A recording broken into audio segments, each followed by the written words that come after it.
Hello friends, ഇന്നത്തെ എൻ്റെ ബ്ലോഗിലേക്ക് എല്ലാവർക്കും സ്വാഗതം. ഞാനിപ്പം പൊയ്ക്കൊണ്ടിരിക്കുന്നത് നമ്മുടെ അടൂരിനടുത്തുള്ള അസുരമല എന്ന ആതുരമലയിലേക്കാണ് എൻ്റെ യാത്ര. ഇത് ചരിത്ര പ്രാധാന്യമുള്ള ഒരു ക്ഷേത്രമാണ്. ഈ ക്ഷേത്രത്തിന് ഇവിടെ ഈ നാട്ടിലെ കുറേ ആൾക്കാരെ ഞാൻ ഇവിടെ വെച്ച് കണ്ടു. അപ്പോൾ അവർ പറയുന്നതായിരിക്കും അതിലേറ്റവും കൂടുതൽ നല്ലത്, ഞാൻ പറയുന്നതിനെക്കാട്ടും നല്ലതായിരിക്കും. അപ്പോൾ ഈ ക്ഷേത്രത്തിനെ പറ്റിയുള്ള ഐതിഹ്യങ്ങൾ ഒരുപാടുണ്ട്. അത് നാട്ടുകാർ അതിനെപ്പറ്റിയൊക്കെ കുറേയൊക്കെ വിശദമായിട്ടൊക്കെ പറയുന്നുണ്ട്. അവർക്കറിയാവുന്ന കാര്യങ്ങളൊക്കെ അതിൽ അവർ പറയുന്നുണ്ട്. അപ്പോൾ ഇവിടെ ക്ഷേത്രത്തിൻ്റെ മേൽക്കൂര പണിയാൻ പറ്റില്ല. നമ്മുടെ ഓച്ചിറയിലെ പോലെയാണ് ഇവിടെ ഒരു ശിവപാർവതി ക്ഷേത്രം. അത് വേടൻ്റെ രൂപത്തിലോ കാട്ടാളിൻ്റെ രൂപത്തിലോ ഒക്കെയാണ് എന്നതാണ് ഇവിടുത്തെ ആൾക്കാരുടെ എല്ലാം വിശ്വാസം.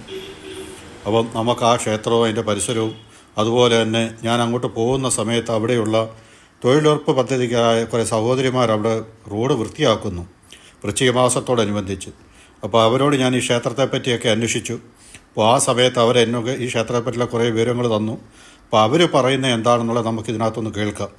അപ്പോൾ എൻ്റെ ഈ വീഡിയോ കാണുന്നവർ ഒന്ന് സബ്സ്ക്രൈബ് ചെയ്യണം, എന്നെ സപ്പോർട്ട് ചെയ്യണം, ലൈക്ക് ചെയ്യണം. അപ്പോൾ അവർക്കിതിൽ ഒരുപാട് കാര്യങ്ങൾ ഓരോരുത്തർക്കും എത്ര പറഞ്ഞാലും തീരാത്ത രീതിയിൽ അവരിതിനെപ്പറ്റി ഒരുപാട് പറയുന്നുണ്ട്. അപ്പോൾ ആ ചേച്ചിമാർ പറയുന്നത് എന്താണെന്നുള്ളത് നമുക്കിതിനകത്തൊന്ന് കേൾക്കാം. അമ്പലം വന്നതിന് ഭഗവാന്റെ വല്ല സാന്നിധ്യം കണ്ടിട്ടാണോ എങ്ങനെ അമ്പലം വന്നത്? അങ്ങനെ സാന്നിധ്യം കണ്ടതിന്റെ പേരിലാണ് നേരത്തെ ഒരു ചെറിയൊരു കല്ല് പോലെ വെച്ചിട്ട് ഒരു ബിംബം പോലെ ഉണ്ടാക്കി അതിലായിരുന്നു വിളക്ക് കത്തിക്കുന്നതൊക്കെ. ഭയങ്കര കാടും മലയൊക്കെ ആയിരുന്നു. പിന്നെ ഈ അടുത്തുള്ള ഒരു വ്യക്തി ഇവിടെ വന്ന് ആ പുള്ളിക്കാരനാണ് ഈ അമ്പലം ഇത്രമേലാക്കിക്കൊണ്ട് വന്നത്. ഒരു കല്ലും ചെറിയൊരു കല്ലും പോലെയാണ്. ക്ഷേത്രം പണിയാൻ പറ്റത്തില്ല, അങ്ങനെയാണ്. ഗോപുരം പണിയാൻ പറ്റത്തില്ല, അമ്പലം പണിയാൻ പറ്റത്തില്ല. പിന്നെ അപ്പൂപ്പൻ നട പണിയാ. പണ്ട് അപ്പൂപ്പനായിരുന്നു, അസുരൻ എന്നായിരുന്നു. അസുരൻ എന്ന് പറഞ്ഞ ഒരു അപ്പൂപ്പനാ ഇവിടെ ഇരുന്നേ. അപ്പൊ അവരിപ്പം ആതിരമലയായി. അല്ല, അസുരൻ എന്ന് പറഞ്ഞ ആളാ, അതാ പറഞ്ഞ ആതിരമലയെന്ന് വന്നത്. അസുരൻ പണ്ട് അസുരന്മാർ ഇവിടെ താമസിച്ചിട്ടുണ്ടെന്നാ പറയുന്നത്. അങ്ങനെ ഈ അസുരമലയാണ് പറഞ്ഞ് ആതിരമലയായി.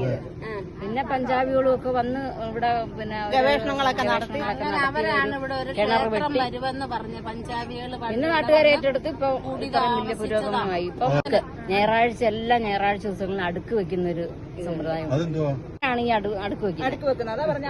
അപ്പൂപ്പൻ നടയിലേക്കാണ് അടുക്ക് വെക്കുന്നത്. ഇതെല്ലാം കൂടെ കിഴങ്ങ് വർഗ്ഗം എല്ലാം ചുട്ട് വെക്കണം. പിന്നെ അതിന്റെ കൂടെ ആപ്പിള്, ഓറഞ്ച്, പിന്നെ ഈ ഏത്തക്ക, ഇതെല്ലാം പഴവർഗ്ഗങ്ങളെല്ലാം കൂടെ വെച്ചിട്ട് കള്ള് മുറുക്കാൻ ഇതെല്ലാം വെച്ച് മലയൂട്ടിൽ നടക്കും.